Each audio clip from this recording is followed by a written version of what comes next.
할렐루야. 아멘. 금요일 아침입니다. 오늘도 기도하는 그 모든 것들이 하나님 가운데 응답될 줄로 믿습니다. 우리 찬송가 323장 부름받아 나선 이 몸, 찬송가 323장 찬양 드리시겠습니다.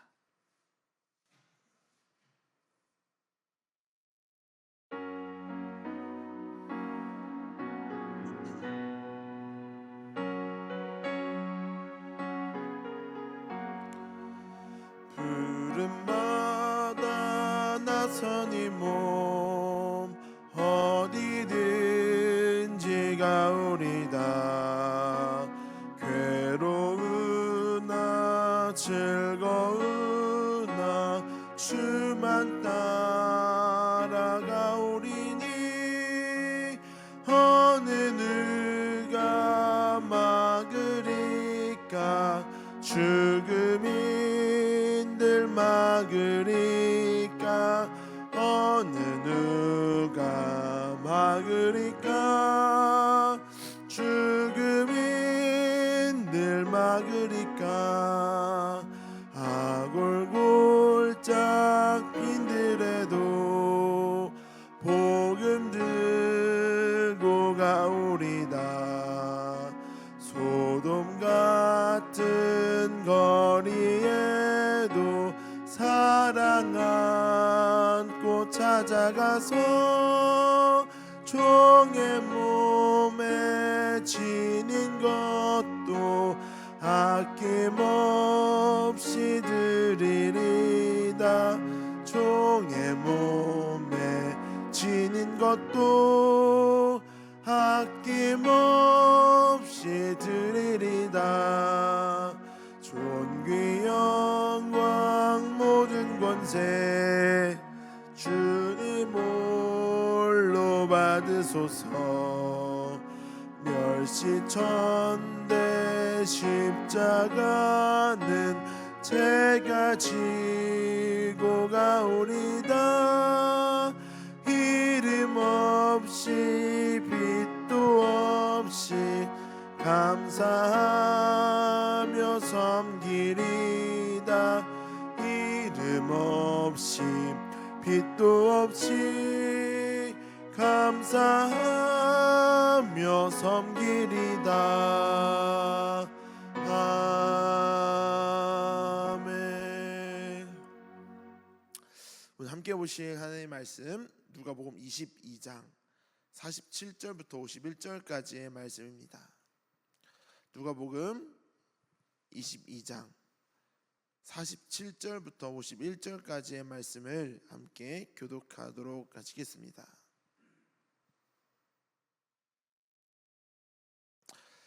시작성경 누가복음 22장 47절부터 51절 제가 먼저 읽겠습니다. 말씀하실 때에 한 무리가 오는데 12 중에 하나인 유다라 하는 자가 그들을 앞장서 와서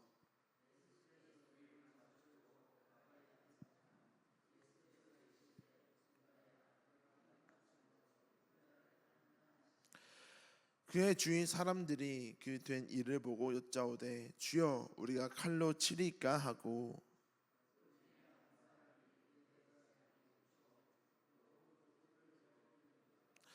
예수께서 일러 이르시되 이것까지 참으라 하시고 그 귀를 만져 낫게 하시더라. 아멘. 할렐루야. 아멘. 오늘 말씀의 제목을 사명의 사람이라고 한번 정해 봤습니다. 하나님의 자녀는 마땅히 사명으로 살아야 할 줄로 믿습니다.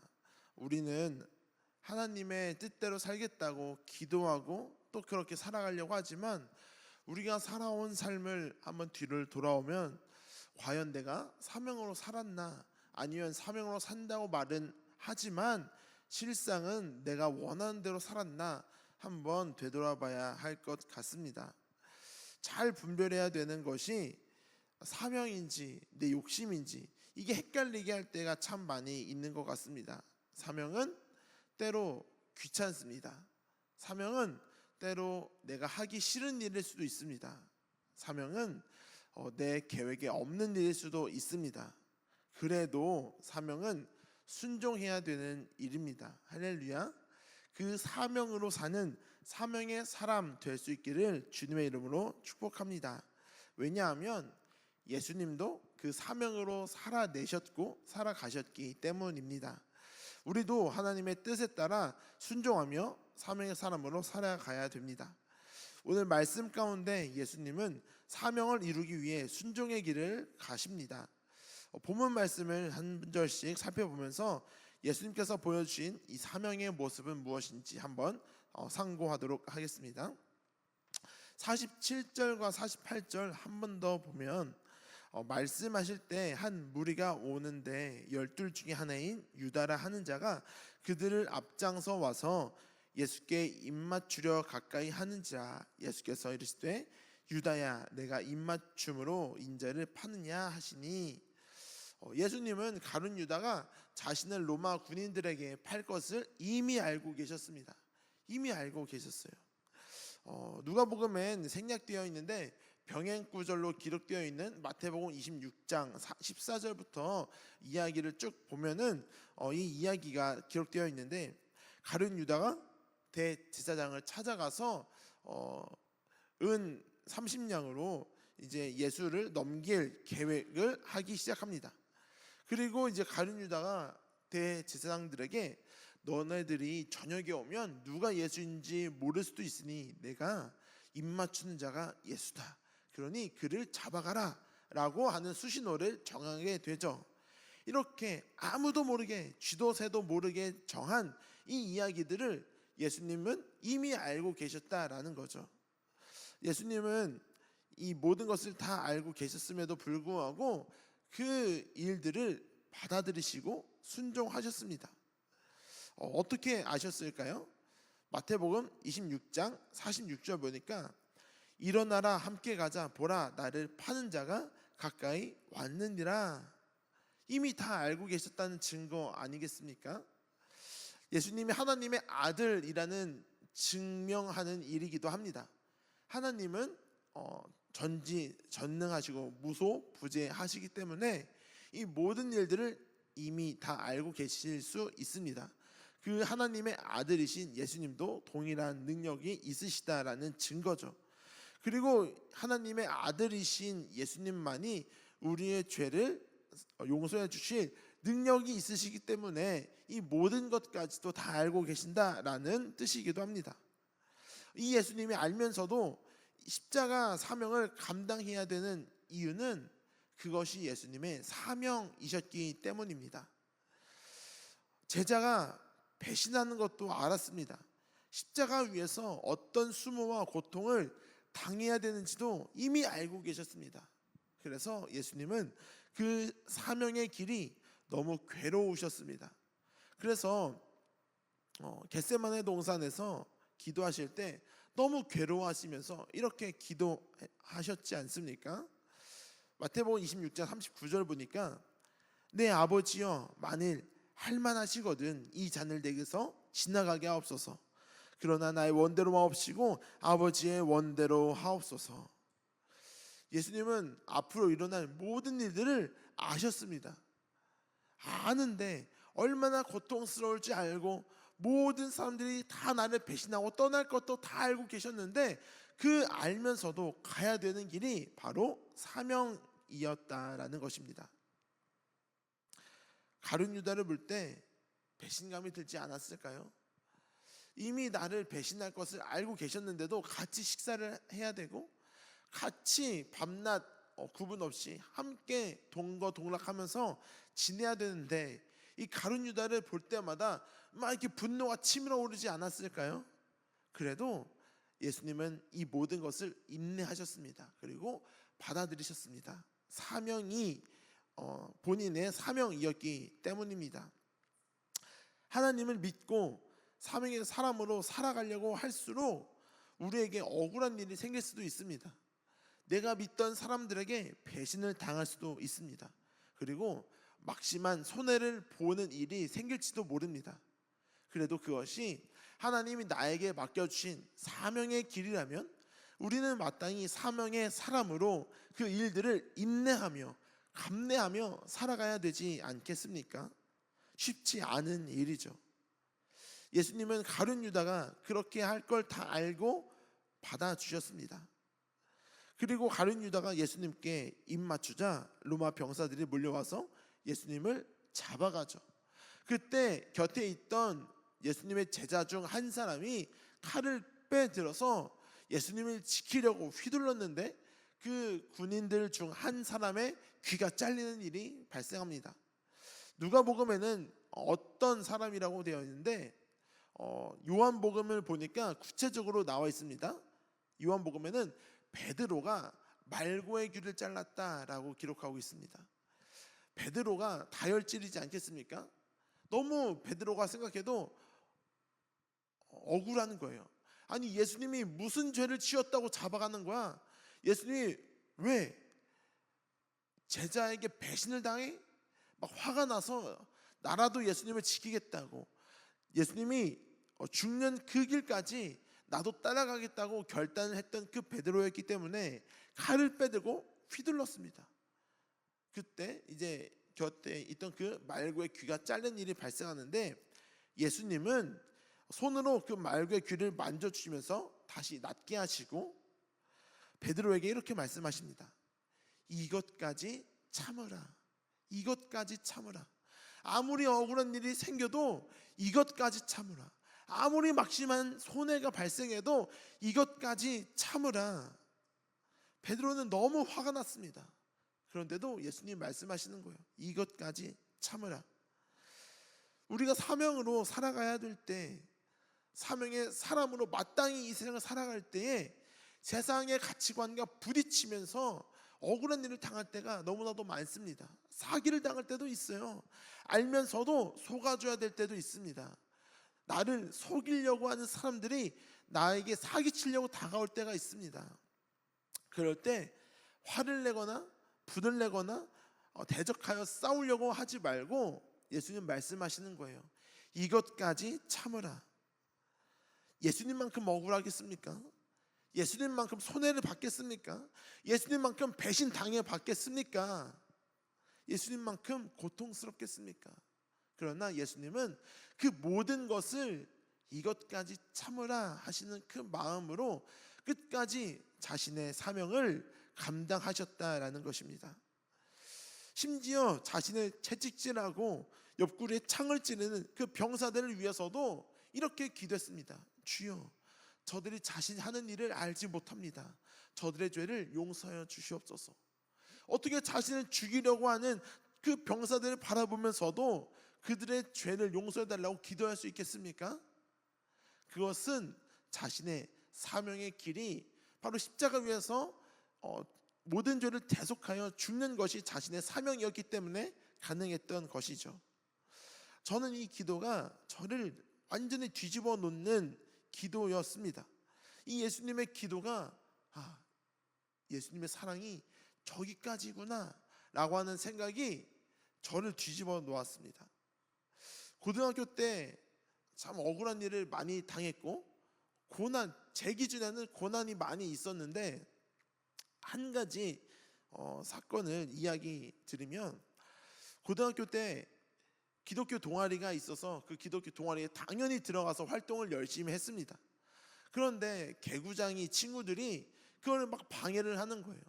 사실 그 친구들이 누군지도 모르고 친한 친구들도 아닌데 점심시간에 빈 교실에 모여서 기도하고 찬양하고 있으면 복도에 지나가는 친구들이 어떤 막대기를 가지고 창문을 탕탕탕탕 치면서 막 방해하고, 기도하고 있으면 문을 막 열었다 닫았다 열었다 닫았다 하면서 막 방해를 합니다.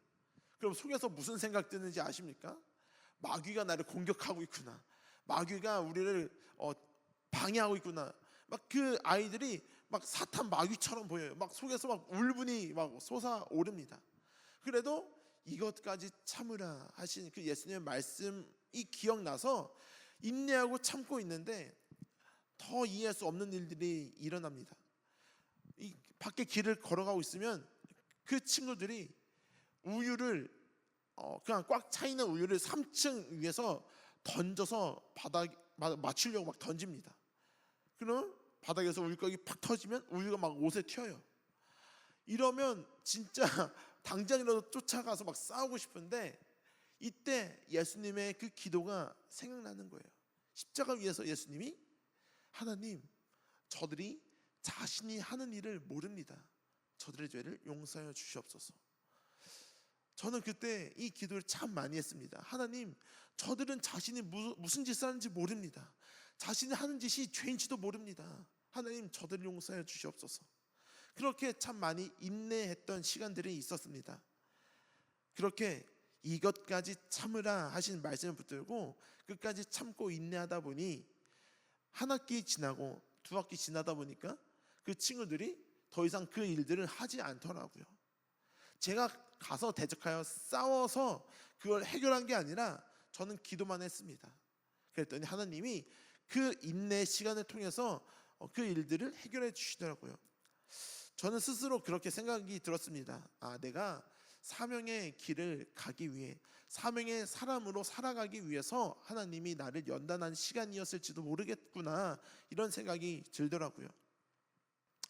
우리는 사명의 사람입니다. 우리에게 어떤 일이 일어날지 몰라요. 우리가 사명으로 살아가려고 하면 할수록 억울한 일이 생길 수도 있고요, 내가 이해할 수 없는 고난을 당할 때도 생길 수 있습니다. 그러나 예수님은 그래도 이것까지 참으라 말씀하십니다. 오늘 하루도 그 사명으로 살아갈 수 있기를 주님의 이름으로 축복합니다. 쉽지 않고 어려울지라도 끝까지 인내하며 예수님이 그러하셨듯이, 예수님이 십자가 위에 달려 죽기 직전까지도 그들을 위해 기도하셨듯이 우리가 사랑을 가지고 살아갈 수 있는 오늘 하루 될 수 있기를 주님의 이름으로 축복합니다. 같이 기도드립니다. 사랑해 주님, 감사합니다. 우리를 사명의 사람으로 불러주시고 그 사명을 감당할 수 있도록 우리를 인도하시니 감사합니다. 우리가 당하는 고난과 억울한 일, 핍박 있을 수 있지만 그것까지 인내하고 참을 수 있는 마음 허락하여 주시옵시고, 우리의 육신은 죽고 내 안에 계신 예수 그리스도가 살아나는 시간 되게 하여 주시옵소서. 오늘 하루 살아가며 주님께 모든 것 맡겨드릴 때 내 뜻대로 마옵시고 아버지 뜻대로 우리의 삶을 인도하여 주시옵소서. 오늘 하루도 간절한 기도의 제목을 가지고 주님께 나와 우리의 목소리를 높여 주님께 부르짖으며 기도할 때에 하나님의 뜻 가운데 응답하여 주시옵시고, 우리가 내 계획대로 살아간다 할지라도 그 길을 인도하시는 분은 주님이심을 믿고 주님의 말씀 가운데 순종하며 따르는 자들 되게 하여 주시옵소서. 감사합니다. 오늘도 우리와 함께 계신 나사렛 예수 그리스도의 이름으로 간절히 기도드립니다. 아멘.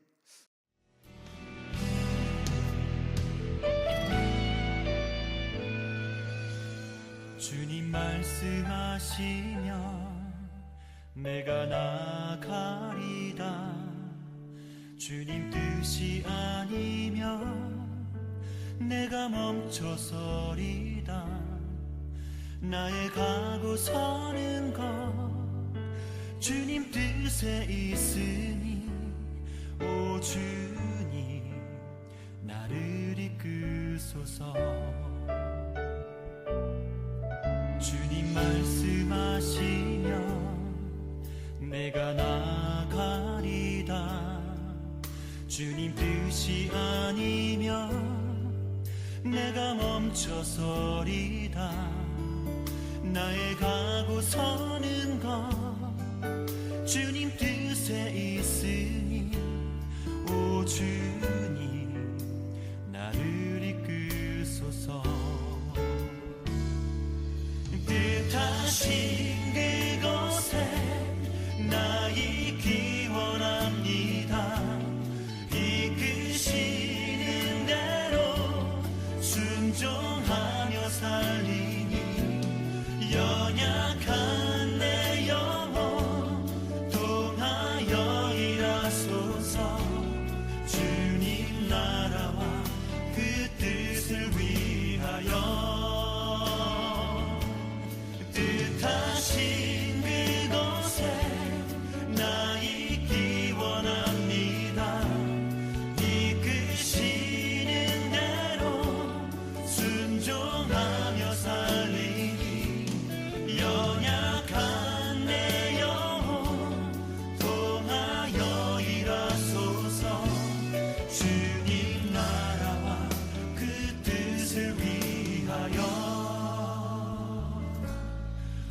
주님 나를 이끄소서.